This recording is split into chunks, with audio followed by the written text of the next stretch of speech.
Cyber liability is a fairly new concept, but it's probably something that financial planners and accountants will have to deal with sometime in the predictable future. Joining me today is cyber insurance expert John Davaine to discuss this issue. Welcome, John. Thanks, Darren. Good to be here. So maybe we can start by you explaining to me what exactly cyber liability is. It sounds a little bit space-age to me. Look, it does, and it's a relatively new product in Australia. It has been in the United States for some time and is well purchased there. The term cyber liability is somewhat misleading. A more appropriate descriptive term for it would be data protection and privacy remediation, because these are the two core parts of the cover. But there's a host of covers.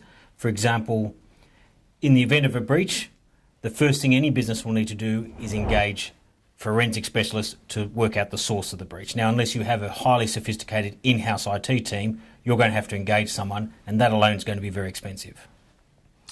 So are any other areas covered apart from this cyber issue? Look, the coverage under the policy covers a whole host of things throughout the whole process. Most importantly is getting the business's data back up and running. This takes some time. Obviously, it needs to be tested for integrity and the like. During this whole process, anyone's business is not operating and there's a direct financial loss because you're just not doing your business. Okay, in the press recently we've heard about other terms to do with cyber, such as cyber extortion.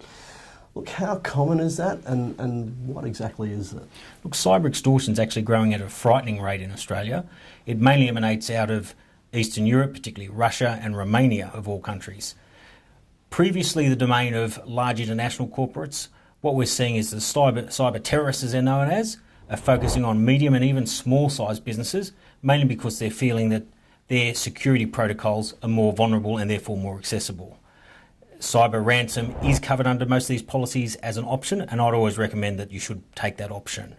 What we're seeing in Australia is a vast range of businesses being attacked, and similarly a proportional change in the size of the ransom being requested. I personally know of a ransom up to $20 million for a sizable concern in Australia, and I've heard of one as low as $5,000 as well. In both instances, they're unfortunately uninsured, but more importantly, the reputational damage or potential reputational damage was more important to those businesses than the actual financial cost itself. And PR remediation is, of course, another aspect of this cover. Can you elaborate a little bit about privacy remediation issues and the component of that cover? Yeah, absolutely. Privacy legislation came into Australia in March of 2014. Now, at the time, we expected that legislation to absolutely mirror the corresponding legislation that's in effect in the United States at the moment. And that demands that any business that suffers a breach has to notify absolutely everyone on their database that their privacy may have been breached. Now, the legislation in the end didn't go that far in Australia, although we're tipping that it will occur in the near future. However, that still represents world's best practice. Now, some insurers' policies will allow a business to notify absolutely everyone for the sake of transparency and being a good corporate citizen, and that can be covered under the policy.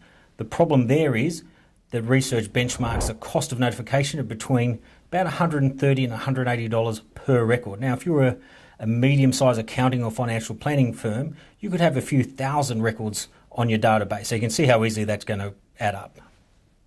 So we've been talking about the cyber side of things, but are these the only source of data breaches or privacy breaches for practitioners?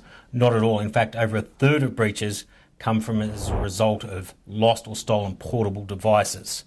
These days, smartphones, tablets, laptops all have access to a business's database, and often they're poorly or completely unsecured.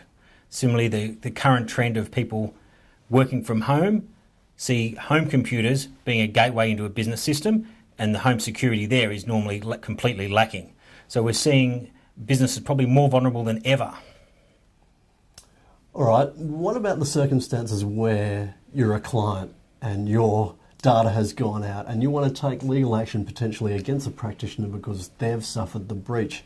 How does the insurance cover work in those situations? Yeah, the third-party liability aspect of the policy is a really important one. It's often downplayed, but I think it's the sleeping giant of the type of cover that's provided under this policy. Use some examples. If you're an accounting firm, you will have critical and highly sensitive information. If that becomes public, potentially multi-million dollar deals can fall over. Now, it's not going to take too long before the key stakeholders there are going to seek compensation and they're going to come looking at you. Another good example might be a financial planning business that holds sensitive medical information. Now, if that is adverse information, and it could be CFO or CEO of a large ASX listed company, that can have a direct impact on share price. And again, the resulting class action, it's going to be in the millions of dollars, not the tens of thousands. Now, I said at the top of the interview, the cyber liability issue is a little bit recent and it's gaining traction as we go. But what about the cover? What sort of take-up have you seen?